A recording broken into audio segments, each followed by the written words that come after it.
A warm welcome to Ben Sigmund. Ben, thank you so much for joining us today. No worries. Thanks for having me. We're going to jump straight in. So we are the Game Changer podcast. Can you share a time, a moment, a person in your life who has been a game changer for you? Yeah, I got a bit of I read up on this one and I was like, I always I always miss my parents out, which really like I look back over my time in my career and I felt like for some reason the media were always able to hone in on someone, a close coach or whatever, and I always missed my mum and dad out, and I kind of regretted that. So I'm gonna say it that definitely my mum and dad in terms of just being there and supporting me right through my career. But in terms of like a football career one, I would say Ernie Merrick would have been a game changer for me. Sorry, my computer's just yeah, Ernie Merrick, like I was doing well as a pro, things were sort of, going pretty well, but I needed to change in terms of like the game was changing. And so we're playing it out from the back a lot more. My discipline wasn't that great. I was getting yellow cards. I thought I was a hard man getting yellow cards, but like he sort of came in and worked really hard with me and just kind of gave me some new strategies, new tools, new ways to play. He gave me time to improve it and implement it. He backed me, he supported me, and all of a sudden I was starting to become more of a modern player around playing it out, getting on the ball, having a good touch. Discipline was really, really good. And he was there for me as a person as well, and that was probably the biggest part was he cared about me. He always asked me about how my family was, and so and so there was two sides of it really. There was the whole, the person, me, Ben Sigmund, and not just the soccer player, but man, he just backed me as a player as well, and I feel like I would have run through brick walls for him. Do you still It's keep that in touch with relationship, them now? eh? Oh, sorry, Ben. Oh, both So, Ben. so I still do. I still always email him as well. I always like to remind people that I'm grateful for them, and they were a big part of my life. And so I do that for, once a year we might just send an email. Or he was in town at one of I think it was one of the A-League games he came over for, and we had a coffee and a chat. And I always remind him that, he was really influential, for me as a player and a person. Yeah, it's cool. It's all about caring, isn't it? Those people you remember. Somehow they manage to get right into you and really care about you and help you. I'm really interested in terms of we have a number of coaches who listen to the podcast. How did Ernie go about that? Is he doing that at trainings? Is he taking you into the office? Is it just kind of ad hoc, or do you think he planned some of this stuff? How did he go about that? Well, out on the grass and out on the field, he knew how he wanted to play, and for me, it was I kept going wide with the ball, but he wanted me to go straight through the middle to try and break defense quickly and get our midfielders on the ball and turning and going, and I kept hitting it into the striker, but he just said keep doing it, faster, faster, and he was, at times he was tough on me, but he kept giving me the opportunity to improve and get better and better, and over time he just one day it just clicked, and all of a sudden I was just playing it through the lines. My first touch was a lot better and all those things. So like it was just repetitive work. At times I felt like he was picking on me, but he just knew what he wanted. And then in terms of the communication, like a lot of the time he'd just pull me to the side and have a good chat to me. I was really big on not going up to him in front of groups, like I think there's an appropriate time to have those conversations, with your coach, to be, they get busy and there's a lot happening, but I always knew with him when he was not with everyone that, we could have a decent conversation. And like probably the biggest thing for me, and I don't really like to go into it too much, and it was a tough time in my life and career, and you might want to touch on it later or whatever, but I got in trouble, and there was a lot going on, and there's a lot of detail behind it. But I got in trouble for stomping on a Saudi Arabia player. Um, and what people didn't know was what the backstory was and where my frustration was. And as I said, it's a long story, but I arrived back in New Zealand and I had to dodge the media because they were, coming after me and trying to find out when my plane was arriving. And I ended up having to organise my own media release to address it all, because there was no support, there was no one around. Like there would be now, probably like around a New Zealand football media manager or something like that. But for some reason, I just kind of got left to my own devices, and I organised that myself, which seems stupid, but that's what happened. But Ernie was the first guy that just pulled me into his office and he said, "Mate, you're a big part of this club. You're a big part of what you've achieved for the country around the World Cup. You're gonna still be a big part of this team, and we want you to be ready for this season. And whatever you need from me, I've got your back." Like that. That's huge. He didn't judge me. Didn't ask me any questions around it. He just had my back. And like I think as a coach, if you're a good communicator and honest, um, then honestly, like I think I try now, like everything I do, I'm like, even if I don't want to have a conversation with someone or it's an awkward conversation and you don't, someone might not want to hear what you've got to say, like I'm like, that's the best thing that you can do because it's just facts and it's honest and you might not like it, but at least you've been told the truth. Mm. Yeah, totally. And I think that honesty shows care too, doesn't it? But to have someone like Ernie in a moment like that, I think at any age when you're a young kid and you make mistakes, when you're a teenager in your 20s, even when you're getting really old, to have someone there to be able to put an arm around your shoulder and say, "Hey, I got you, mate," is just absolutely priceless. Um, Oh, because things can spiral without that, I think, yeah, can't they? totally. And it just, when there's no honesty and there's no communication, then it just spirals and just gets worse and worse and worse. And then all of a sudden it gets infested into your team culture. You stop trusting the coach, then all of a sudden your team morale's pretty low. So like if you don't get on top of it and you can't do it early on, then it can set you up for failure too. Mm. Yeah, for sure. Hey, we've asked that question a number of times now on the podcast. You're the first person who's mentioned the appearance, which for us Yeah. is really exciting because the whole reason we started this is to help parents who have kids on this journey. Yeah. So I want to dive into your parents. If you can look back and say, heck yeah, they were game changers for me. What is it that you can think back and say, yeah, they did this really well? Yeah, the early on, mum and dad were always there for me. Like, they were okay sports people. They weren't fantastic. They were just okay. Like, I don't know if that's very kind or not, but they were That they was were good honest. athletes, but not elite, I suppose. Dad played at for Marlborough and Yep. what have you. But he was just a good solid player. Mum and dad were always just there for me, like they just supported me, went to everything. We didn't th these days we don't have, or back in my day, we didn't have academies or like a pathway even. Like you played for Canterbury, you'd go away and play Wellington, Auckland, whatever, but there was no real pathway of what it looked like.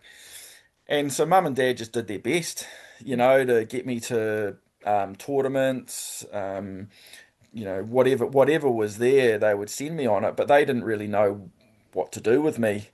And dad never said much. He was just there for me.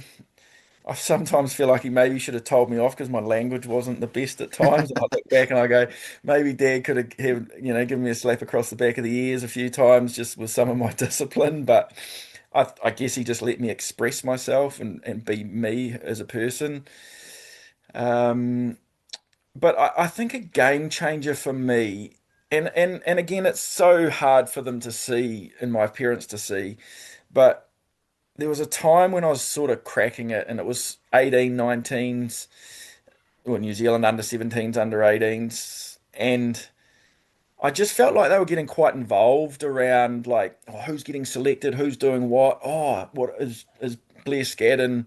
Is he in the team? And like, so I just sort of had a moment where I was just like, Mum and Dad, can you just like love me and support me for who I am and not get caught up in all the kind of, I guess, the politics, let's call it politics of everything Yep. that's going on. And so I also wasn't really excelling and I was kind of like starting to deviate, the wrong way. I was sort of starting to get involved in alcohol and I probably, they could see that I was had lots of potential and I couldn't see it. So there was a lot going on at that age. But, Yep. I had that conversation with them and we didn't talk for a while. I think they found that quite hard and I was a bit lost as well. So it was as much as my fault as theirs. And there was just a day where Mum and Dad just came and sat down and they said, look, Ben, we just want what's best for you. Mm. We can see that you're pretty talented and we don't want you to waste it, but we're just here to support you. And everything just kind of let go for me and it was like that was really cool because from that moment, Mum and Dad just always just said and text me just saying, good luck, Ben, we love you. That's cool. Cool. And that was a game changer because they, I sort of just was like, I just wanted them to love me for the son they brought into this world. Like, we don't have kids, and I bet you everyone would say this, we don't have kids because we think they're going to be like Ronaldo or Messi or anything like that. We have them because we just want to love them and we want them to be the best version of themselves, Yep. and then like, sometimes I think we all, you know, parents can get caught up in that kind of, oh, my boy's going to be the greatest or he's going to play for the New Zealand. It's like, yeah, but just love them for who they are, let them have fun, and the rest takes care of itself, you know. Yeah, and it is a little bit of that, like, let my sport be my sport and support me, but don't let it become your world as well, mum and dad, That's because right. it can very easily become their world too. And especially, I think, like, you get to know everyone on the sideline, and that Yes. becomes a social group and everything, you know. So you do actually, as a parent, sometimes get involved in that, don't you? But it can go down a bad path. Yeah, 100%. And like my mum and dad were so outstanding, and when I wrote my book, I always feel a bit bad about writing that. But on reflection, that I guess that was my truth. But what a great outcome that came from it. And like I just want everyone to know that they were such awesome parents and so supportive. They didn't really know, because I was doing so well. They were like, "Man, this is all new to us. Mm. What the hell? How do I do this?" But once we kind of got that aligned, it was like, oh, I just remember Mum's texts just saying, "We love you, good luck," and like it was just nice. Mm. Yep, We've awesome. had a number of people that we've talked to, and they've talked about the importance of having a mentor, like aside from, the coach. Did you have a mentor or? Yeah, yeah, and I think it's really important because I did a workshop with the Phoenix girls the other day, and I said, put your hands up if you all argue with your parents because they're all worried about, are you going to make the team or are you going to get a contract? And, like, is there some sort of frustration from, your conversations with your parents? And everyone raised their hands. So I feel like there's just that dynamic that's just always quite challenging around just, your parents and football and sport or whatever it is. So, I think it's really important you have a mentor or someone you can, just talk about anything. It doesn't even have to be sport. It just could be life in general.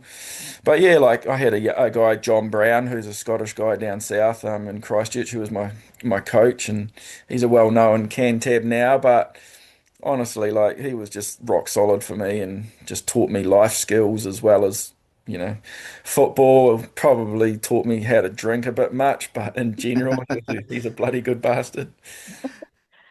Yeah, cool. Fantastic. Um, Sounds like a man I want to meet. No, he's a rock solid man, and he'd just do anything for you. He's organised when I was doing my book tour. He put on a massive book tour down in Christchurch for the big event, and like you ring him up, he'll do anything for you. It's just so important for these kids these days. yeah. Brilliant. Hey, just before we dive into some of our other questions, I'd love you to take us quite quickly kind of through your journey from starting off in Blenheim to reaching the All Whites and the Phoenix, and how did all that happen? Yeah, I think that there's a really big one, just right from the start. So my granddad's from Czechoslovakia, Oh, and Right. so he came out in I don't know the dates, I should know better, but like he snuck out through Czechoslovakia and in about 1945, I think it was, and Wow. like I always like think how grateful I am for how hard he fought to. He was in concentration camps. He was locked up for stealing bikes. He went through Italy. Like there's a big story on him. But like I just look back and I'm like, I wouldn't even be here if he didn't kind of do that for us and do that for my family. So I'm always grateful for that because he was meant to go to Argentina, and so his whole family all ended up in Argentina, but he ended up jumping on a boat because it was the only option to get to New Zealand. So. He's a tough man, and I just kind of feel like he's, a big reason behind, I guess my sporting ability and success around never giving up and, resilience and all those types of things. But yeah, I was born in Blenheim, sort of was there till I was, oh, we went to Australia when I was 1, and then we came back to Christchurch when I think I was 6, and then I just played club football, which back then it was Shamrock, which is now FC20, which is a merged club, and Ryan Nelson actually played for them. So there was and I think Aaron Lyons as well. I don't know, you Huh. might remember those Yeah, names. yeah. Yeah, so there was a couple of All Whites that had played for Shamrock and myself included, and in those days it was, which I loved. It was rep football. And I Yeah. just can't believe it's not around anymore. I just think it's just ridiculous that it's just through clubs. There's a few of us who feel the same, mate. It frustrates me. It's like, wouldn't it's so inspiring to like play for Canterbury or Wellington, Yeah. like it was, and to go out and play against all the opposition areas, or it was a big deal for me, and I've still got my cap because I played I think 5 or 6 years for Canterbury, and like that's still really meaningful to me. I'm proud of that, you know. I think even the kids these days notice it. So my he's just turned 17 this week, and when he was, I think it was 9, it was the last year of the reps, and after that they just canned it all and went to clubs. But Mm. him and his mates who played in that rep team still talk about that Yeah, year because they remember bright orange shirts for our area, and they'd go yep, and play against Hamilton and Tauranga, and Auckland would come down, that's right. and they just loved it, and it stuck with them for what, 8 or 9 years, and that's powerful, I reckon. No, I totally agree. And then, so that was all awesome, and I loved that. And then I just started making like, I went to trials for the under 17 New Zealand team. And back in those days, there was only like 3 or 4 of us from the South Island, and we all flew up to Wellington, and I had a trial, and I didn't really know, I didn't really know what I was doing, to be fair. I was just turned up, and there was a guy called Kenton McCarrison who was like the Auckland North Harbour like absolute gun as a striker, and again I didn't know anyone, and all I did was just give it my best, and I ended up giving him a couple of kicks, and he actually stormed off and threw his boots on the side, and I think from that moment that got me recognised, Yep. like they were like, man, who's annoying our number one striker? Oh, it's that Canterbury guy over there, oh, who's he? Big red face, Ben Sigmund, and so that's how I kind of got recognised, and just from there I ended up making the under 17 New Zealand team, and then I made under 20s. Didn't I sort of was in the 23s for the Olympic stuff, but didn't I was there or thereabouts.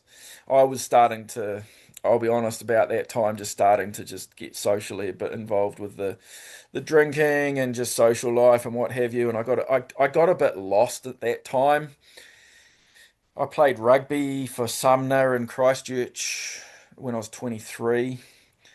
And that was probably a really good year for me because I just went away and I just was like, I just got away from everything like, politics.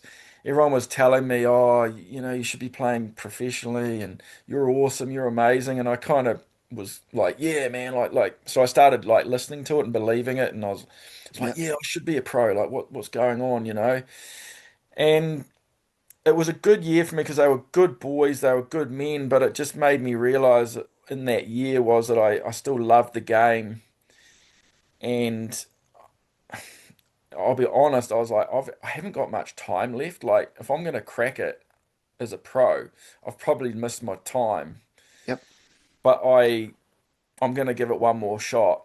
And from that moment, I kind of bucked my ideas up and started sort of, getting my shit together. And then my coach Danny Halligan from Christchurch, sort of, I just was speaking to him, and he got me over to the state league in Melbourne, which is the top league just below the A League in Melbourne, and Yep. you get they're probably getting $1,000 a week, which I was getting about 800, and then I was working on top of that, so it was a good little earner, good money. And just out of the blue, I swear to God, this was so out of the blue. I got told I was made the All Whites, and I literally just shut the door on everything, and I was just over there playing football, having a good time, and they're like, "No, no, no, you made the All Whites," and I was like, "Wow, like, are you serious?" Like, like, and I had to get to Wales. So I was in Melbourne. I had to get to Wales, and it took me like 46 hours flying. I turned up, and I was like, "There's no way I'm going to start." Like, I'm just kind of here to fill the numbers in, and then he was like, "I'm going to start you," and I was like, "Oh wow." And from that moment, we played Wales, and we should have got, with the team we had, we were kind of meant to get absolutely steamrolled. They would have had some decent players too. Was that they would have Yeah, had gigs and Bellamy, Giggs, yep. there was a couple of others that I can't remember. But yeah, and then so me and Shane Smelts, I had a blinder at centre back, Mark Craig Bellamy. He did score too, but like I was on, I knew that this was my last chance. And then Shane Smelts scored a double. And then, so from there, I was like, oh man, I got a taste of this. And I never looked back after that. I was like working hard, training hard, like got Had myself. something changed before then when you went to Melbourne in terms of your work ethic, professionalism for you to get noticed? Or was this completely out of the blue? Completely out of the blue. I think there was just so many injuries. It was like, shit, well, who's left? It was like, oh, Ben Sigmund's in Melbourne somewhere. It literally, I just shut the door. I just hadn't really even thought about it. I was always fit and in the gym and, always active, and I always played hard, and like, you'd never question that for me. But like, I felt like my time was up in terms of it Yep. going anywhere for me. I was earning good money. I didn't really care. I was playing footy. Yeah, and then from there, that's when I got a taste, 15,000 people. I was like, man, this is pretty cool. And then I literally just rolled my sleeves up and like, when you say I made changes in every aspect to make sure I worked hard to get myself. And I even rang Ricky Herbert because he was the All Whites coach as well as the Phoenix. And I was just like, mate, I want to be in at the Phoenix. I'll do anything it takes. And I swear to God, like I made phone calls to him and he didn't ring me back for ages. Like, and I just kept ringing him in my lunch break. And I'm like, hey, and then my last message was, you need to answer the phone because I'm not going to stop ringing. And like, I just need you to talk to me again. Goes back to what we said earlier. Just communicate to me, be honest, and I'll do what it takes. And the next time I rung, he actually picked it up. And we had a chat, and I just said, "Oh, I'll work hard. I'm not. You don't need to promise me anything, but just promise me that I'll be a shot if I can keep my form up." And then the following year, I got a 1-year contract for the Phoenix. Ben, did you, as a teenager, did you go overseas and play in Germany, or am I making that up? No, I did. I went over, and again, like it was a really challenging time, and again, and looking back, I don't want to blame mum and dad because they didn't know any different. But Winton Rufer kind of came up with an opportunity to go to Germany, and like he'd played at Werder Bremen, and he said, "We'll get you over there." And so yes, I went over to Germany. Looking back, I felt like I was sent there, and wasn't it was against what I wanted to do. But again, the bigger picture was there was no pathways. We didn't know where the hell to go. We didn't know what to do, and so I went to Germany, and me and Blair Scadden from Canterbury went. And we had a host family. We kind of got over there and didn't know what we were in for. We didn't have a club. We went to Werder Bremen on trial, but like they didn't really want us. We didn't have a visa. We didn't have an, European passport. And then we went to Hanover and we stayed with our host family. And then he kind of jacked us up with a couple of clubs, and we just managed to play like, I guess it was non-league. It would have been like non-league, like England non-league, so semi-professional. And then we just kind of did that for a year. And I actually did really well, like football wise, but I was super homesick. I, I still probably wasn't sure whether I even wanted to be a pro back then, like it wasn't really it wasn't really in my head to be sort of really giving a rat's ass about it. But I did really well, and I actually got offered to stay on and go third division. But like I was just too homesick. My mates were at university. They were all having a good time. I was hearing about their stories, and like I just wanted to be at home with them. I'm a real Kiwi kid. I'm a real mummies and daddy's boy. I love my parents and my family to absolute bits. And like to be over the other side of the world, it wasn't sitting with me. Yeah, and then I did also when I was a bit younger go to Blackburn Rovers on trial, and like I went to Bolton and Blackpool, but I kind of feel like if I had a camera on me in those trials and those trainings, I reckon you'd just see me just standing in the middle like this lost boy going, what the hell am I doing? And it's a big bad world over in Europe with football, and Yep. I wasn't ready for it. I just wasn't ready for it. It's interesting listening to you. You can almost hear two different mentalities of that earlier stuff when you're maybe being pushed to go to Europe and it's not your own decision, but you're talented and people Mm, can see you've got talent that you could make it. And that's a different mentality for you in terms of, in comparison to when you decide you want to go to the Phoenix and you want to be a professional yeah, player and you're ringing up a coach and you're driving it yourself. yeah. There's quite a big comparison there, isn't there? Yeah, totally. And again, I think I've probably earlier on when I was younger, I probably blamed my parents, and I'd hate them to think that right now. Like I've had time to process. I'm older. I'm a bit more mature. We just didn't know what we didn't know, and Yep, growing up, I loved football. I don't know whether I like grew up wanting to be any sort of particular footballer. I think I would probably rather have been like, Dan Carter or Richie McCaw, because that's what we were brought up with in terms of you know, that was just New Zealand. It was rugby, rugby, rugby. And like, absolutely. we were sissies, pussies, wussies, all that stuff in through school, Christchurch Boys High I went to. Like we were pufters, really, as soccer players. That was just Totally. mentality. Yeah, I mean, I was exactly the same in terms of I was completely football mad till 13. Go to Rotorua Boys High School. Yeah, We didn't even yeah, have a football team. yeah. And like, if you play, you're a sissy, and so you go and play rugby. Yeah. I look back on those years and go, oh man, I missed out on so much football, and I loved that game. But yeah, the peer pressure at that time was massive. Yeah, and I'm still really good friends with all my rugby mates, don't get me wrong, but I had to play bull rush. I had to smash them in bull rush, and then Yeah, I had to be prepared to fight, and I had to learn to fight. Like yep. that's just I know it wouldn't happen these days, but I was that's gonna say. how I became mates with rugby players. Yeah, totally. You have to earn your respect for sure. So Yeah, it's yeah. good for you. Good for you. Yeah. I love my rugby days as well. But Mm. yeah, so you get to your your phone call your way into the Phoenix. What happens from there? You're there, you're a lifer. Yeah, I got a minimum wage. I got a 1 year contract. It was just like come in and just see how you go, really. And, but like for me, it was like, it was enough money to survive on. It was an opportunity, and nothing was going to get in my way, and I wasn't even allowed to train like with the boys because I was too fat. Like my body fat was too high.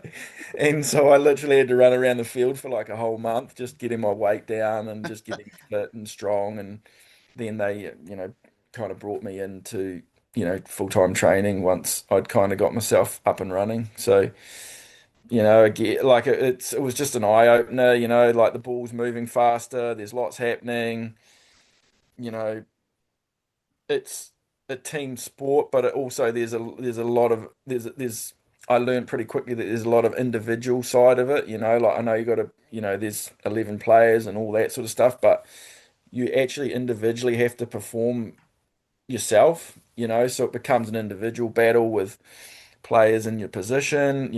Obviously you've got to be still aware of your mates and your teammates and all that, but you've also got to have in the back of your mind that hey, we're all fighting for a contract, we're all fighting for positions, and it's a bit doggy dog to be fair. Yep. So every training session's a competition for that position. Yeah, well, you can't give the ball away, you can't lose it all the time, you can't make the same mistakes all the time because they're on you, like this isn't good enough when, you need more and, if you're not doing it, then you'll you'll get told pretty quickly. Mm. Absolutely. So I'd love to like dive into a little bit around environment then, because you've obviously been through a number of different environments within New Zealand, overseas, and worked your way into high performance. Now you're working as a life coach, a development coach. What are those high performance environments like, and what did you take from that to help, I guess, yourself improve as a person and a player? Yeah, like in terms of you know, everyone's got their own, I guess, way of teaching like life skills or life coaching. At the end of the day, it's for me, it's probably just be a good person. There's a bunch of stuff involved in that. But once I started working on that sort of off-field stuff around your purpose, your why, your goals, even like all those things. Once I started really working and honing in on that, like that's when my career kind of took another level. And I was also a lot more confident.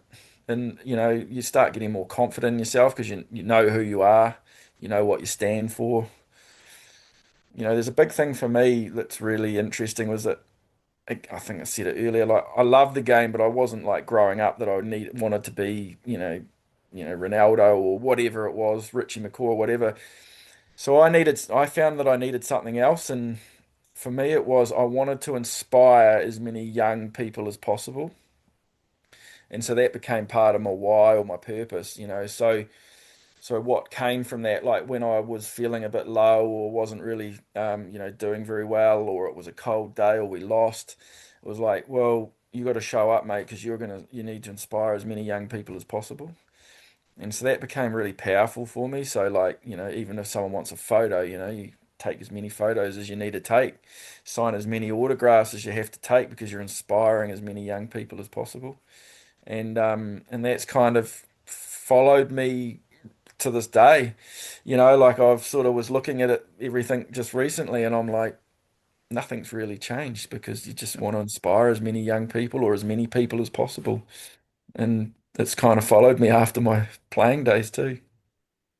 That's really cool and incredibly powerful, right? Because you can almost go into any relationship, any action that you take on the field, off the field, and if you're trying to inspire people, the values and the actions that follow that um, just make you who you are, but are quite simple, aren't they? It's Yep. whatever I do, I choose to inspire, and these actions and these values are who I am. Um, and I think if people can get it to that level, it makes it life easier, doesn't it? Yeah, Um, especially when you challenge, like especially when it's just not going very well or you're down or you're out of form.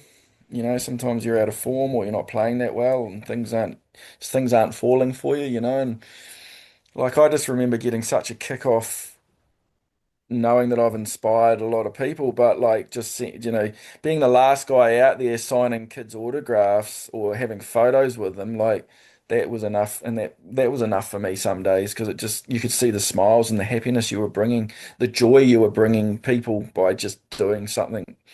To me, that was just easy.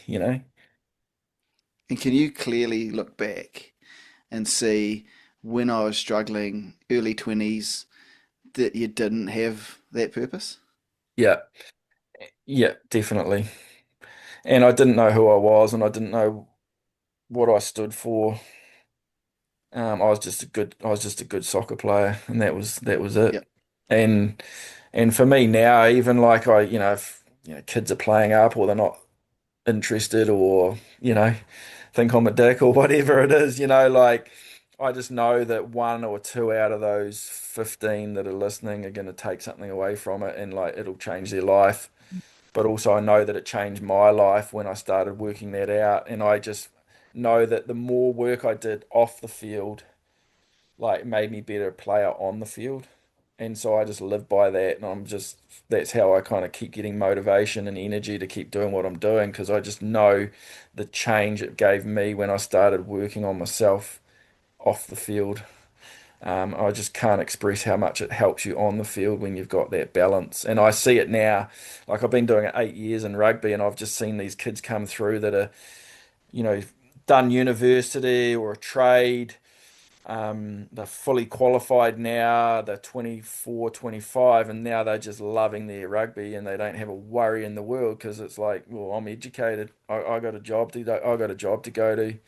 Um, Happy days. Like just enjoy what's in front of you now for your rugby code or whatever sport it might be. I think it's Yeah, really fantastic. important yeah, for you to know like what your why is. Our boss every now and again will, tell us all to go. A few years ago, he made us write down, what's your why, and then have it in your office or in your classroom so that when you're having those days, those hard days, that you can actually look at it, or first thing when you walk in the morning. So yeah, I really think it's something really powerful for you to be able to know exactly what your why is, because it just helps keep you on course, I guess, and just remind. Definitely. Yeah. Yeah. And I think there's the personal values as well. Just started doing that with the Phoenix reserve teams, boys and girls, around, like there's team values, but there's something about your own personal values, because then your behavior starts kind of coming through with those values. So we've just been working on values personally, and then I can then go and challenge them around, are you living them, are you breathing them, and how you're showing up. I don't know. I'm really big. Like I'm not an educated guy. Didn't go to university, and I guess I've got through life by being a good man or a good person. I'd like to. Well, I hope I am. I think I am, and that's been my education around just being a good man or a good person, and showing up and having good values and having a purpose and a why, and like it's got me through life. Yep. But I would completely disagree with that. Like, mate, I know people who have been to university and know nothing still.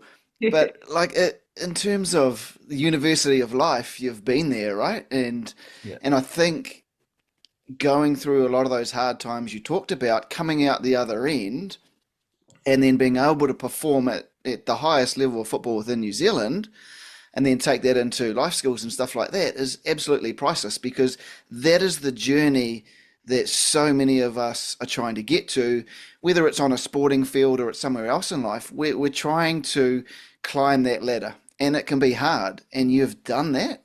And so I think those learnings are worth more than any university degree that's out there.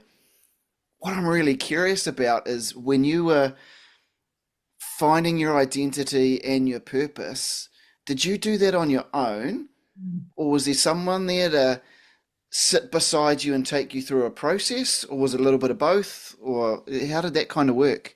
so it's a really good question, and I think this comes back to whew, I get emotional, but my mum and dad, Yep, um, they they were so rock solid, and mum always says unconditional love, and yep, the values that they installed in me, maybe I hadn't understood them or didn't get it, but because she was living and mum and dad were living and breathing them, like it eventually just got installed in me, and they were just so rock solid in everything they did with that I was just like, man, that's just becomes part of me, and their values and their morals and their support, and especially that, like she's, and again, I think this is huge, is that unconditional love.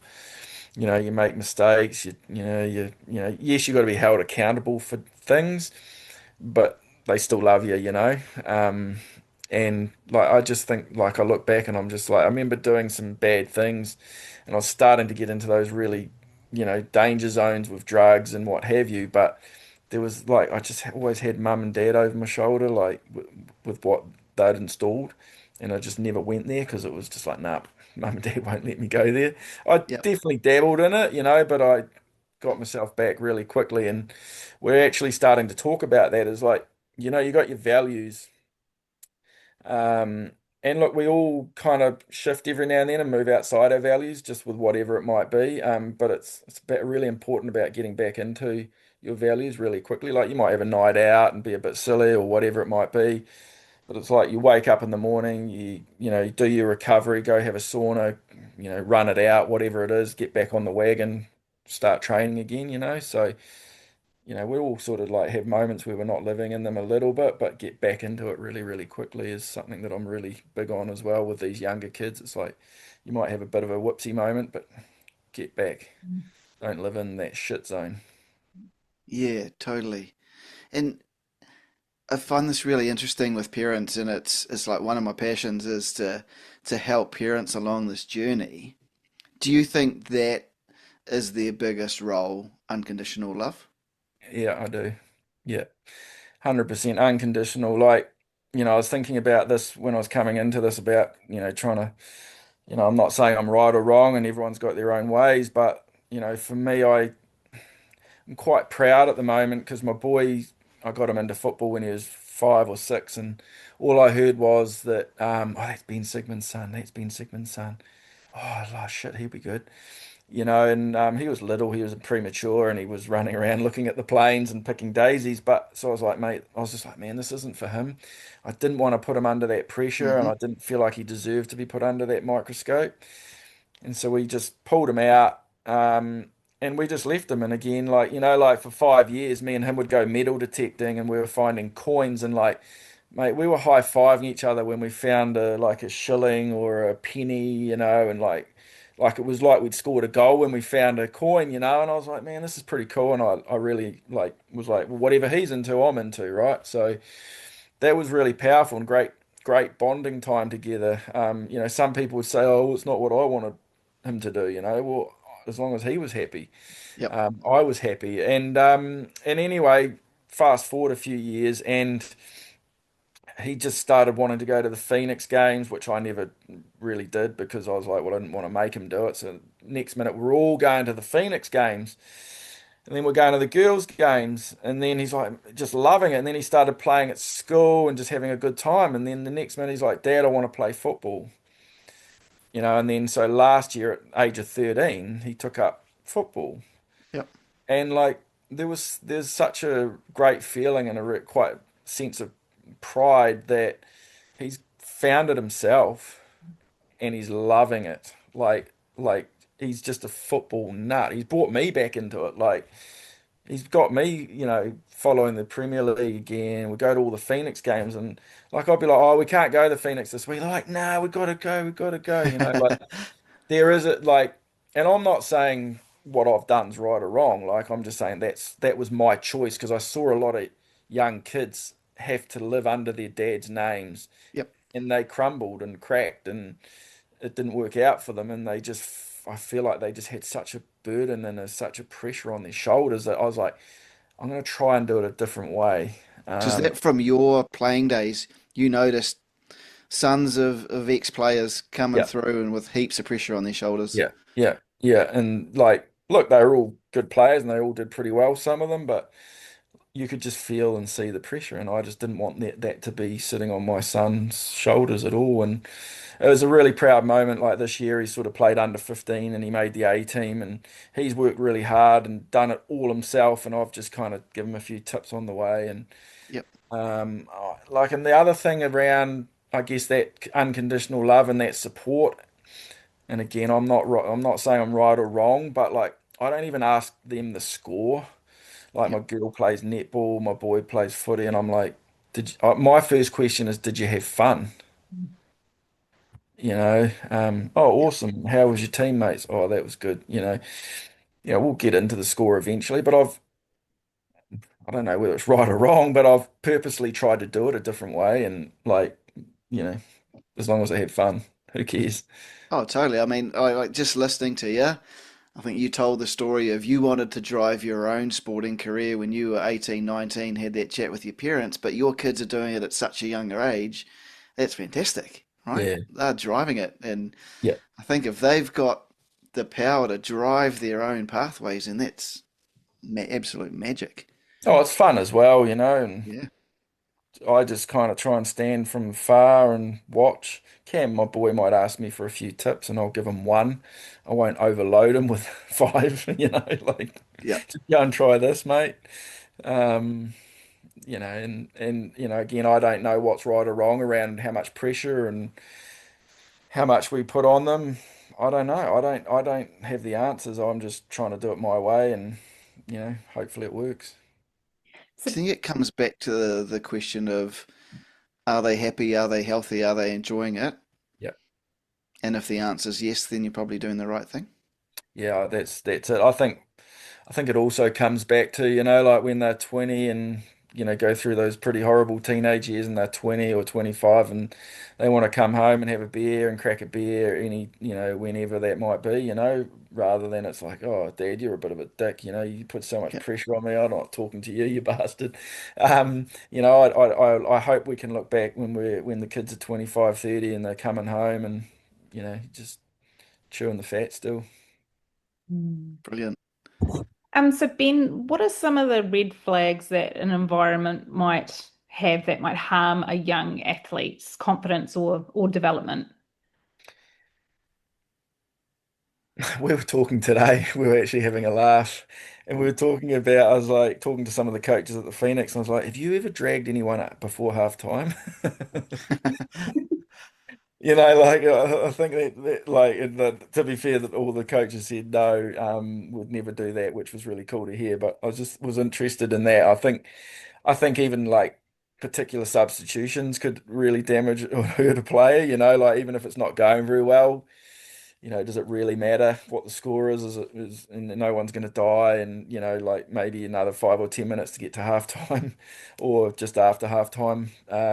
But I think it comes back to that communication thing. I genuinely believe if you've got good organisation, good honest communication, whether it's going to hurt them or not, but it's just honest feedback and giving them honest what they honestly need to work at. Like, oh, you're not playing because I need you to do this, this, and this, and explain.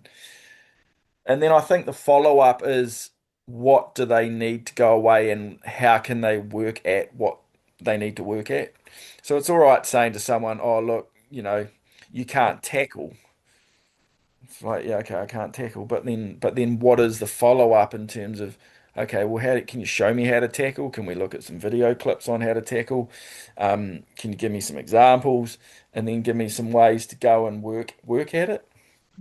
I think that's really important. So, like telling someone's one thing, but then actually showing them and giving them ways to do it is probably the big key thing. But I'll go back and I'll always say it is like if I've got someone communicating to me and they're on my team and they're supporting me, I would have run through a brick wall for them. I really Yeah. would have. Like I would have done anything for them. I would have died for them in my days. Like that's what it meant to me. If someone was being so good to me, I would have run through brick walls and died for them. Yeah, communication is massive. Yeah, Absolutely massive, right? yeah. I've seen clips. It was a Liverpool youth team, and I think it was under 16s, and they're up by one. And the coach pulls a player to the sideline, not to pull him off, to have a chat while play's going on. And he's a fullback. And his winger gets the ball, and literally the winger's racing past the coach and the fullback.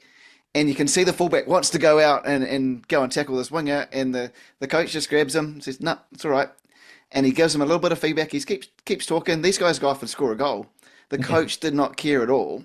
yeah, He cared about that moment, and he was trying to fix that player. Like he could have sent him on and probably stopped the winger, but that was that teachable moment, and not caring about the score, but caring about that person and trying to help him correct something that he needed is massive. And I think exactly. sometimes that gets lost in that competitive moment within youth sports. No, totally. And look, like winning was everything for me. It was like win was just, it was my life. It sh shaped me for my week.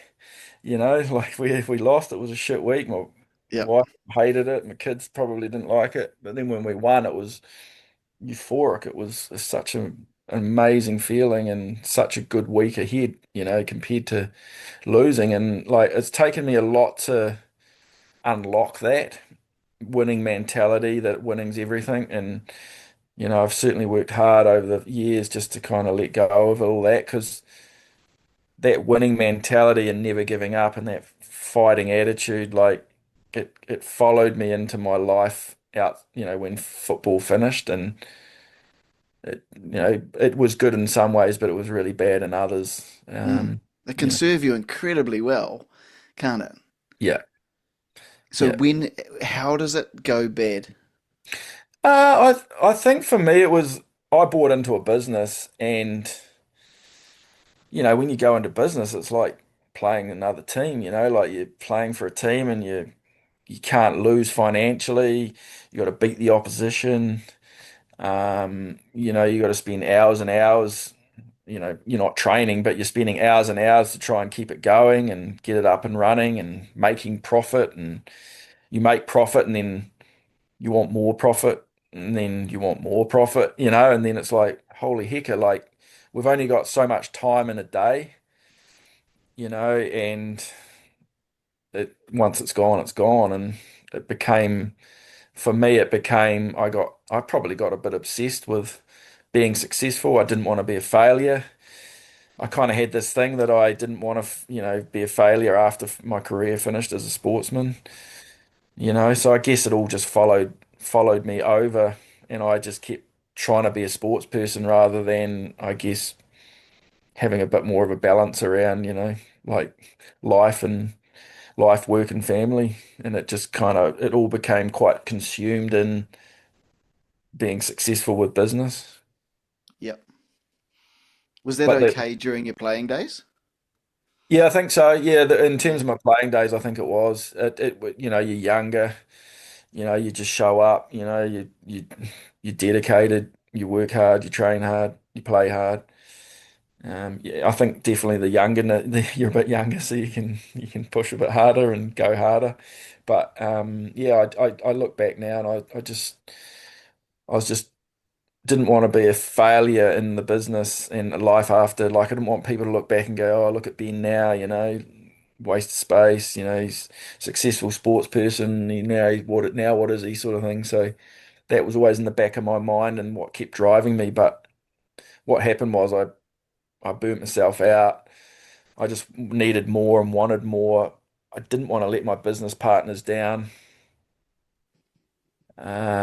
We were probably when I bought in, and again that just comes back to just being a bit naive and buying a business. The business was a good business, but it wasn't doing as well as I thought it was. So again, that became a driving factor of needing to bloody roll my sleeves up and get this business up and running and get it into the green.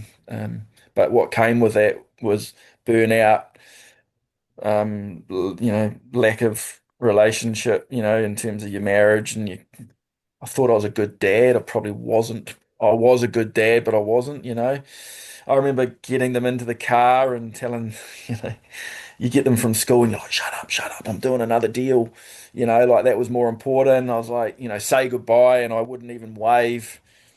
I was fixated on a phone call that was coming through, and we can talk about it if you want, but I had to change, and I just decided one day, about, well, it's probably a year ago to this day, really, is I decided that I needed to change and I needed to get out of the business. I needed to make some serious changes, and just the other day, after all the work I've been through, and I'm happy to dig into that a bit later, but I dropped the kids off at the school, and I was looking at them, and they turned around about 10 meters away, and they just gave me that, like, and I was like, that's what you've missed, like just dropping them off. And we're just, we're connecting now from such a different level, and just for them to turn around and look at me, and I looked at them, I was like, see you later. I was like, that's why you left the business, was so you can bring that all back. So do you feel like you're more present now then for your kids and I'm like it's a process. It's a lot of work. There's a lot of, counseling. It's not, you can't just click your fingers and go, oh, I'm going to just change. It's like, there's a lot that goes on behind the closed doors. It's taken me a year. It's probably been 12 months of hard work, of change, uncertainty, financial. Am I going to have enough money? There's a lot that goes in it. And I was just like, right, I'm going to take myself on this journey. It's going to be pretty uncomfortable. Financially, we'll be a little bit uncomfortable. We'll have to dip into a bit of savings to get through this. Re-educated myself. But what's come of it is like a really, really solid foundation with like me and my wife are like just, awesome. It's just we're at the gym most days, hanging out. We were just ships in the night. As I said, the kids and I relationships are 10 times better, even though it was good, it's just 10 times better. Just more time for family, more time for myself, gym, fitness, fishing, like you name it. But there was a lot of work that had to get me there. when we were talking previously, you shared that your wife said to you, you chase this ghost. Can you talk us through a bit about what she actually meant there? And yeah. Yeah, so my wife said, yeah, you chase this ghost, and she said it to me probably like 3 or 4 years ago, and I was like, in that time I wasn't in a good place because I was just busy and stressed, and I was trying to get the business doing, like there was just lots going on. I was just like, like I shouldn't swear, but I was like, what the fuck are you talking about? Like you're just so full of shit, like, and it just sat with me. It really sat with me. I was like, man, like what is she on? Like I know where she's going with that, and I need to dig a bit deeper. And so it just ate at me. And what came from that is like I just never it was never enough. Like even it was probably in sport it was never enough. Like I'd make it the Canterbury team, and that was great, but I needed to make the New Zealand team, and then I'd make the New Zealand team, and then I had to go to get the World Cup, and it was like I was never happy. Like I never and people talk about this a lot, and I'm getting much, much better at it. It's like I never celebrated success. It was like, oh, you've reached it. Like, what's next? Go again, go again. Because I was a fighter, I had to fight to get me to where I got Yep. to. Like, I wasn't naturally talented. I wasn't this amazing guy with touches and what have you. So I had to fight for everything. And so that then became me just like, okay, that's cool. Well done, mate. But you need to keep going. You need to keep going because it's not good enough. It's not good enough. And then, yeah, I just became this whole big monster of it wasn't good enough. And so I was chasing a ghost, but there was nothing there to be chased. And so I was chasing a dark hole. Like there was nothing there. I kept being successful, but we wanted more. And whether that was football teams, whether that was money making in the business, whether it was paying my house off, like it was just never good enough. And once I figured that out, and I'm very grateful for her to say that to me, but I was quite frustrated and annoyed at her at the time. But it's like it was a huge thing for me to understand, like, stop chasing the ghost, like get present, understand um what you enjoy, what brings you joy, what makes you happy, and when I was unable to unlock that, that's when I was able to make all the changes. It's really interesting because it must have been an incredibly tough place to be in, but you had this purpose to inspire, which is driving all of this. But is it that there's never an end point to that you can get to celebrate? Is Yeah, and that that kind of what it is? yeah, and then that part of that was, yeah, like, okay, so that's a great question. So I got caught up in the business. So I got caught up in just making money and making it Right. successful and not letting anyone down and not losing to the opposition and all that sort of thing. So I'd lost that. And so when I went away, what I did is when I resigned from the business and sold up, I went and took 6 months off. So I was like, right, I did a little bit of work for rugby and what have you, but I had 6 months off and I'm like, right, you need to go away and you need to heal.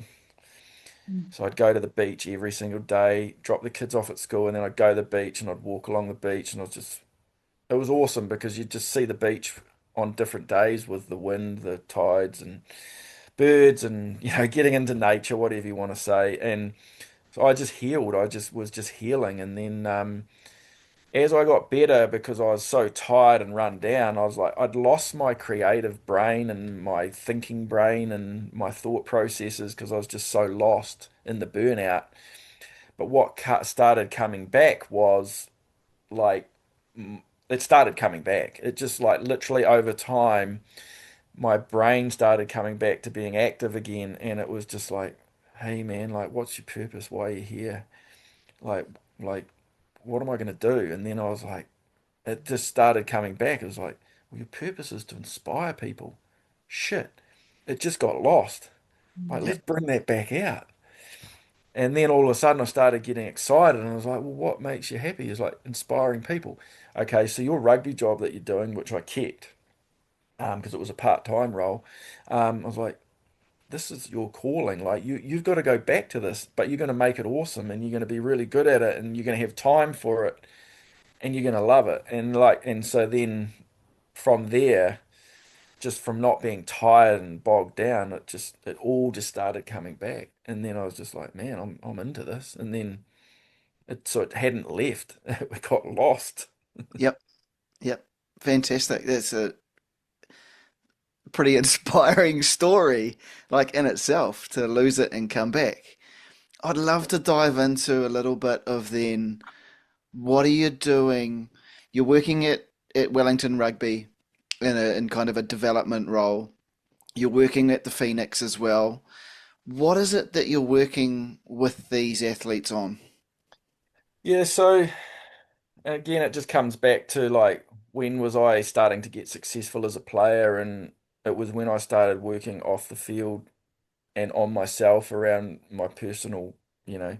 And again, it's not rocket science, and there's a lot of people running around doing it, and it's just all I do is like I'm really big on life skills, so driver's licenses, insurances, KiwiSaver, um, study. Do you like trades? Like, what do you love? Like, what inspires you? Because I believe that everyone's good at something. You just got to find it. Like I truly believe that like anyone I work with, I'm like, we just got to find what you're good at because we everyone's got talents. And so I'm big on life skills. So your values, your purpose, your goals, your why. But on top of that, it's just about being a good person, and being a good person is understanding like all these Kiwi savers, insurances, driver's license. Go from your learners, get your restricted so you can drive to training, get your full so you can take your mates, have insurance so if you crash, you're covered.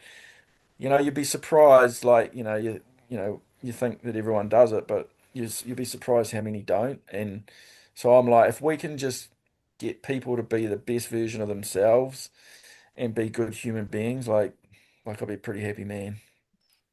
And when you do that and you're going through that process, can you see a change on field? Are they freer on the field and they're performing better as well? There's science behind it now. Like we get people coming in and talking that have actually, done the science on it and all the education, and it's proven now, and it shows that, I've seen it now because I've been through such a big cycle of 8 years, seeing players do university, play rugby, get finished, become Hurricanes, not have to worry compared to the players that look, there's always going to be an exception. Don't get me wrong. There's always going to be that talented kid that's just going to be amazing and he's just going to kick on. He's going to be a great rugby player. But the percentages are so much higher that if you get your shit together off the field, you're going to be a lot better player on it. And you're going to enjoy it a hell of a lot more. And like I'll live and breathe that till the day I die because like I see it day in day out, and the kids that are got their shit together are just so much more successful in their rugby code or sport that it's just unbelievable. Yeah, I look back at Luke Brooksmith. So my boy used to play him from a young age. From Rotorua, we'd go and play him when he was in Cambridge. He was the most polite Yeah. kid I've ever met. And as an opposition player, he'd come and shake your hand, have a chat to you. He'd give the greatest after match speeches as like, a 12, 13-year-old kid. And you could just see that off the field, he was completely different to everybody else. And that then showed up on the field as well. Yeah, great. It's a great you've nailed it. Like I know the kid as well, and I know that Helen Regan, who looks after him in terms of what I do, there's a lady called Helen Regan that does it at the Yep. Phoenix, which I know really well, and she says exactly that. So you bang on. Great kid, lovely kid, really grounded, good values, good morals, and very polite.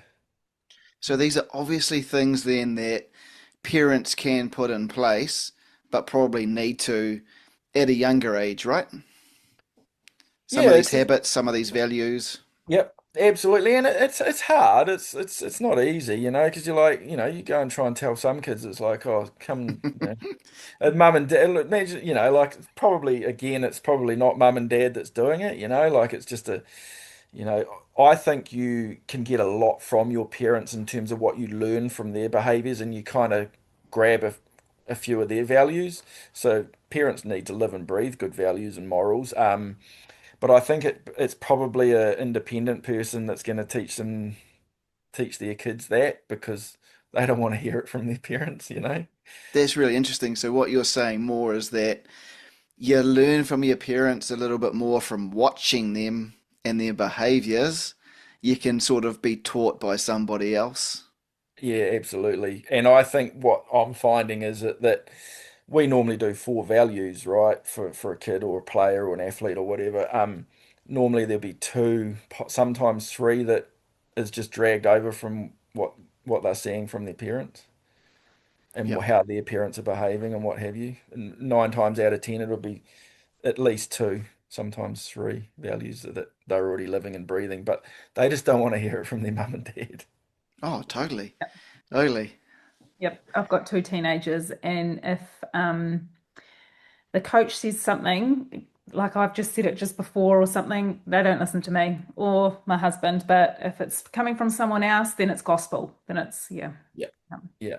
yeah. And they I guarantee you like and it's funny because a lot of kids are like actually have the mannerisms and the like speak like their parents as well and they just don't even know it and they don't want to know it but it's like mate you're a dead ringer for your parents like what are you talking about? Oh, I don't want to talk to them. No, but yeah, but you sound like them and you talk like them. Oh, brilliant. Hey Ben, we're well past the hour now. Oh yeah. Did you want to, Ben, should we wrap up with the four closing questions, or are there some dying other questions that you want to ask? If I left it up to you, we would be here for a couple of hours. So, Yeah, absolutely. We would. I'd like you talked about the stomp at the very start of our chat and the effect that that had on you. I'd love you to dive into that, how that came about, because you said there were some things that happened prior to it that's probably made that happen. Can you dive into that a little bit? Yeah, yeah, and I've probably been like again, it's been really hard to talk about it, and I've never really sort of spoken much about it because I'm ashamed of it and it wasn't a good thing. But if and again, I know that there's two sides to a story on everything too as well, just so we're really, really clear on that. And there's a lots of dynamics going on in every team around all this sort of stuff. But I guess for me, I played every World Cup qualifier leading into the World Cup. So we played, I think, 9 games. I played those two home and away fixtures against Bahrain, and we obviously won 1-0 and qualified for the World Cup. And I was really, really, that was my world at that time. And I'd kind of was just all in. and I'd given it everything, and we qualified, and it was amazing. And then we started sort of building towards the World Cup. And then all of a sudden, like we were just starting to leave, and there was like, oh, we've got two players. And again, these guys are great guys, okay? So just so we're Hmm. real clear on that, it's like Tommy Smith and Winston Reid. Yep. And unfortunately, they are my position as well. So we've got two centre backs that are both playing overseas and probably higher competitions than I was in the A League and what have you. And so we went away, and I didn't really have a worry about that.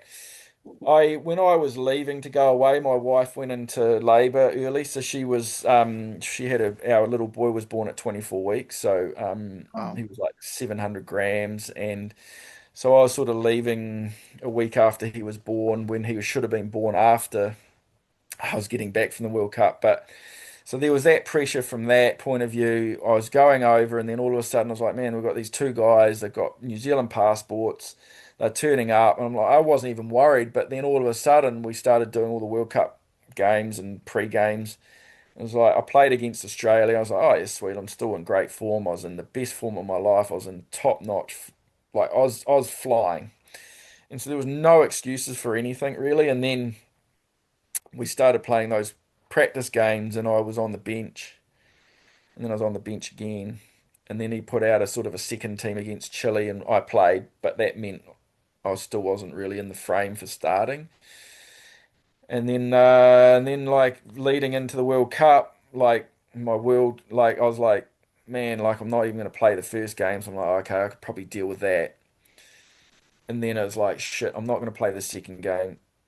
And then like my world was crumbling. Like leading right through the World Cup was, I wasn't sleeping. I was struggling. I was angry. I was frustrated. There was all sorts going on, like emotionally, massively emotions going through my mind. And then next minute, the last game's up. And then unless there was an injury, I wasn't going to go on because you normally sub, strikers and midfielders, and I'm a defender. Hmm. So like, unless there's an injury, you won't go on pretty much. I was like, so I guess my World Cup dream crumbled and shattered. And I always remember looking up to the stadium and looking up to mum and dad, and they were waving down, and I always felt ashamed. Like I felt like this sense of just letting them down and disappointment and what have you, that all the emotions that go with that around just I wish mum and dad had seen me go out onto the field and play for the World Cup and what have you. And so that was all cool. Came back, and I was shattered, and my wife had to pick me up, and I had to kind of rebuild myself and start believing in myself, and then go through that whole training of pre-season again. And like I had to work on a lot of stuff to get better as well because the game was developing and changing. Yep. And then we kind of that was fine. I started doing really well, and I actually like I was so dedicated to do well that I got Player of the Year, Players Player. I got all four awards at the Phoenix. Like I just cleaned it up because I was like, I'm going to prove you bastards wrong. And then we went away on a world on a an all white tour, and we played. I can't even remember who we played. It was like Saudi Arabia and someone else. Well, I started the first game, and everything was fine. I had a good game, but then I got dropped for the second game, and so all my emotions that were built up, that were still stored away, that were still locked away, just came flooding through, and I can't even give you any reasoning behind it. I can't even like I wasn't no he didn't swear at me, he didn't do anything, this guy. So I got told to go get warm up, and then you're going on for the last 10 minutes, and I had stewed the whole game. I didn't even warm up at halftime. I just stood there. I was just like a miserable, sulky little baby, to be fair. But I was gone. I was red zone, red mist, and I just went on there, and I don't even know what I was thinking. I was just like, oh, I'll just jump on this guy, not thinking anything of it. But I don't even know. I don't have any answers for that. Like it just came out because I was just so gone. And I kind of Yep. feel sorry for people sometimes now when I see them behave like they behave and they do something really stupid because I know that there'll be a story behind it because that was kind of how it was for me. And the best thing that I did was I just owned it. I just took it on the chin, and I just said, look, I stuffed up, and I did. I did stuff up, and I just took responsibility. And there was nowhere for the media to go with it. There was nowhere for anyone to go for it. And I said, I just need to do better, and I need to show my kids that I'm a good role model and a good person. And I just owned it, and it brushed over, but there was a lot of damage done around just the abuse I got. Social media was taking off back in those days. It was just starting to get started on Facebook, and luckily I dodged the media getting home, so they didn't know my flights, and so I was able to get home at least, make sure my family were right. And then, as I said, like I had to organise my own media conference for that. Like I had to ring Jason Pine and go, "Hey mate, I know, I knew him pretty well. I was like, I need you to help me kind of get this off my case, and I need to just own this. Can you organise a press release?" And so he said, "Yeah, I'll tell all the media to meet you at 10 o'clock down at Phoenix, blah blah blah." And so that's where I just owned it and just took full responsibility. Can't blame anyone else apart from yourself. And I was lucky that it kind of it didn't blow over, but people knew me well enough that I was a good man, and I'd done a lot of good things in the community, and given everyone my time and all those types of things. So they knew I was a good person, and because I owned it, there was nowhere to kind of go with it. And over time, it died, but it was very, very stressful. And I remember turning up for the first game and just thinking that everyone's just going to hate me and not talk to me, and like this is going to be really awful. But it was the total opposite, and everyone was just amazing and so supportive, and I was very grateful for that. And like, first of all, I guess I thank you for sharing that because like you can hear the emotion in your voice as you're talking about it. But is the lesson, some of the lesson from that, that we're all going to do something in our lives that maybe we're not proud of, but that owning up straight away is the way to go about it? Yeah, absolutely. And that's where I think that's where that unconditional love part comes in around being parents. It's like, you got to hold your kids accountable for behavior and, things that they might do that you're not proud of or that they shouldn't have done or whatever. And make them own that and be responsible. But then on the flip side of it, you still got to love your kids for who they are and what you brought them in this world for. Yeah, 100%. And I think getting outside of the parent realm, you often see that on sidelines at sport too, where opposition parents, friends are going at someone on the sideline for something they've done. But like you say, if we step back and we think that we're a village raising all these people, there's a reason why someone's done Yeah. that. And maybe we need to show a little bit of care Yeah. in those moments rather than vilify them. 100%. And we talk about it as just never judge until you know their story. Ben and I Yeah, both see that at school. You talk about the red mist. Yeah, so we say the red zone, and they're gone. They're actually not in control. Yeah. They could be flipping out, and you can actually see they're not in control because something's happened. And yeah, just like you guys have both said, you actually need to know the backstory because they're not just flipped out for no reason. Something's happened. But in that moment, when they are flipping out, whether it be throwing chairs or what have you, they're actually not in control. And Yeah. yeah, so it's actually taking Mhm. the time afterwards when they're ready to actually talk it through as well. Yeah. Totally. And I'm comes back like that full with my, circle to kind of how we started the podcast in terms yeah, of yeah, and then that comes care, back there. communication, relationships. And then the kid with my kids, like I used to just go off at the deep end on them and yell at them and tell them off or whatever and all that. But my mum's an RTLB, which is a learning recovery teacher and helps Know them teach. well. Yes, we Yeah, do. and she always just told me, you just kind of just back off, tell them that you're not happy, but then walk away, let everyone calm down, and then come back and have a proper conversation. And that was the best bit of advice my mum ever gave me. And my relationships with my two kids from that have just come through the roof just by just spraying them with, hey, I don't really like that behavior. We'll talk about it soon. Shut the door. And then come back 10, 15, 20 minutes later and have a conversation. It's just unbelievable what it did for me. Yeah. Yeah, Yeah. yeah. Cool. Anyway, we can talk all night. I could talk We all night. And can. I really appreciate you doing the podcast for me because talking about it is helpful for me around my career and my journey. So thank you as well. Mm. Magic. we always finish with four questions, but I got one before we dive into the four. If we've got a Ben, bit more, I'm just going to keep Belinda up a little bit longer. well past my I, bedtime.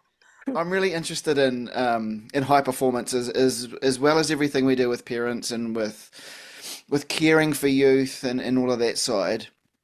I'm interested in is what does the home life look in I guess for high performance athletes like yourself raising kids, and I think as parents, yes, we all want unconditional love, but we also want our kids to succeed in whatever it is they're passionate about, right? And having come from high performance environments, what I'm curious about is, are there some habits that you take from those environments or from yourself when you were in those high performing environments? And are there habits you put in place within your home to try and help your kids be successful in whatever it is they want to succeed in? That is such a that is like that is such a hard question. I think for me, just be myself. If I'm honest, like Yep. I think it just comes back to just my kids are my friends. We hang out, we go have fun. But again, like if they misbehave, like I let them know, and then that's when the boss comes in. But in general, I like they're my best friends. And I just try and have fun and just install like like the other day I had a really shit day with some kids when I was teaching them, and I just said to them, I was like, I really hope that when you've got someone that you're listening to and they're trying to teach you, that you're really respectful and you don't misbehave or talk over top of them. And they were like, nah, I definitely wouldn't, and I'm like, oh, well, that's cool. I hope that. But like just sending those messages, and Yeah, my daughter was really upset. She's like, were they really, blah, blah, blah. And she's like, the dicks, I'm going to come in and sit in there and I'll steer them out for you, Dad, And I was just like, it was really cool to see them like care about me and, look out for me in a different sort of way. So, I'll be honest, I just think that I just try and be me. I don't try and look out for anything. I don't have any I don't think about what they're going to become, what they're going to do. I just sort of feel like if anything, I probably want them to be kids. Like I feel like we've got to yeah, let our kids be kids. Like they'll be stuff will get serious later on. If you're good enough, you're going to make all these top teams. If you just let them have fun and be kids, then hopefully like that's and again, it just comes back to good values, good morals, and all that stuff. I try not to overthink it.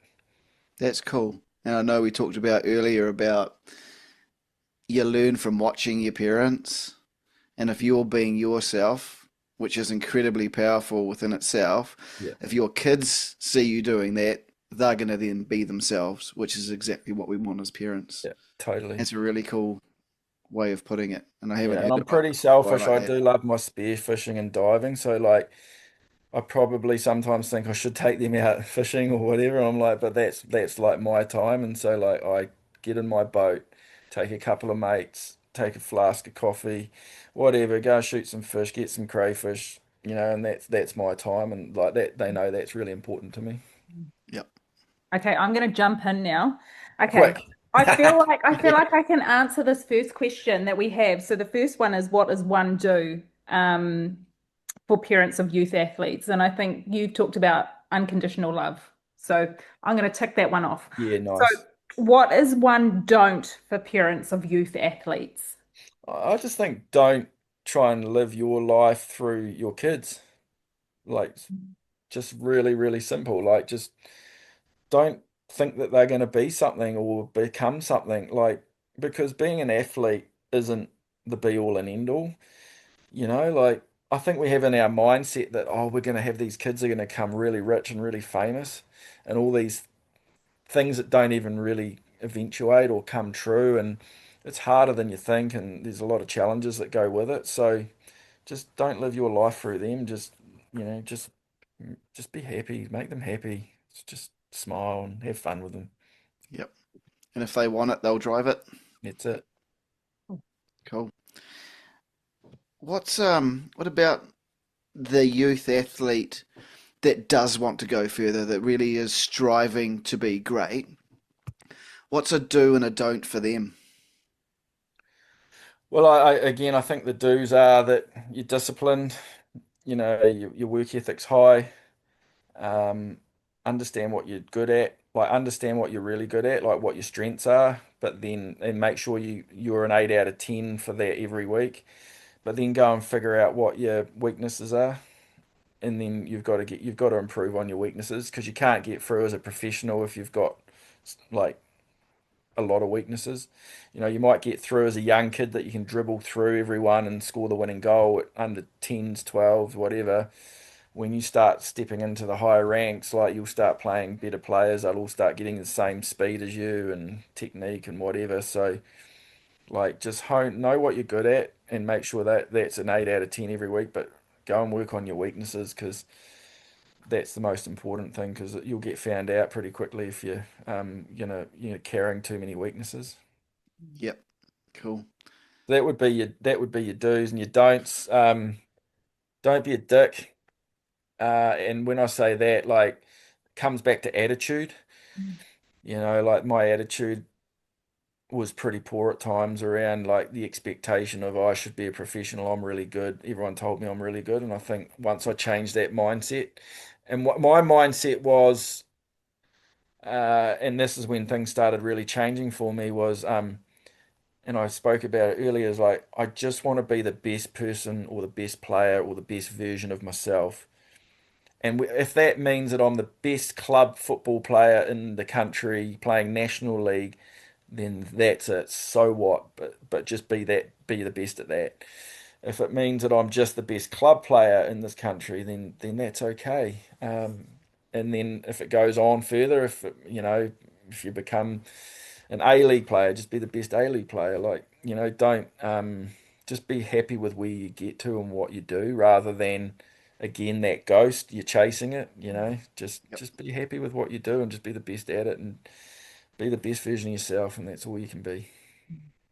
Ben, love what's it. one book or tool or resource that you could recommend to parents and or athletes? Oh, that's a really good question. Like there's nothing that I really recommend. I just like think for me it's like be really inquisitive. Like I did a lot of self-learning, like I taught myself a lot and whether it was in the gym, like, hey mate, why are you doing that? What part of the muscle does that do? Like, why do you do that? Like so self-teach yourself, I think is really important. For me, I learned how to public speak. It was like I used to go bright red and be a tomato face, and every time someone said, "Oh, look, he's going red," and so I taught myself to just get up in front of people and just speak. So like I've read a few books, but I'm not a massive reader. But like I'm always inquiring and asking questions and being really nosy about why people are doing things and how they're doing it. And just I self-taught myself a lot, but it put me in good stead because it like kept me like moving up the ranks and you meet people on the way as well through that and like that networking that I've had from that, like when I retired, I was such a good networker that people helped me, Yep. with life after football and because I signed someone's autograph, the dad was like, "Hey man, like you signed my kid's autograph, yeah, man. Like you just don't know who's out there. If you're good to them, they'll be good to you. Mm. Don't expect it, Don't like just always put your hand out wanting stuff from someone. Like if you give back, if you give to someone, you'll receive from other people. That would probably be my best bit of advice. I love that. And sort of be curious, right? Doesn't matter how you do it. Just be curious and find an answer. Yep. Cool.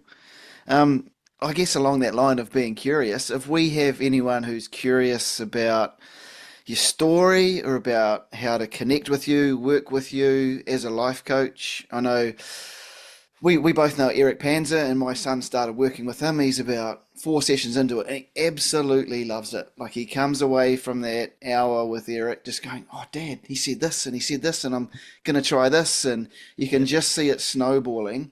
And I love for more parents to be, looking for mentors like Eric, like yourself, who I'm sure you'd be amazing at it. If there's anyone out there who wants to connect with you in that way, how do they find you?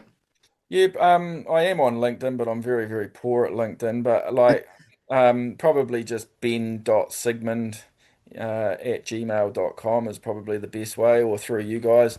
I'm always happy to help or willing to, support or do anything for anyone. As I said, if I can inspire someone, I'll be a happy man. So, however, whatever way they want to come through, but probably email is probably the best way.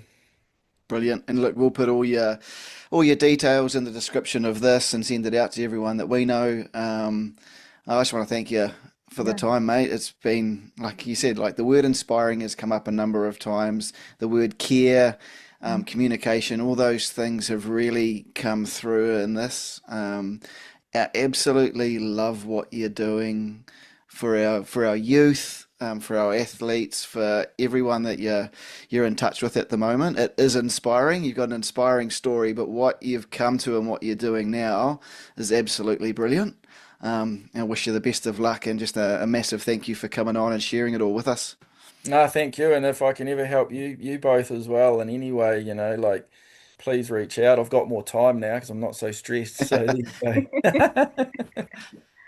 All right. Well, thank you so much, Ben. No worries.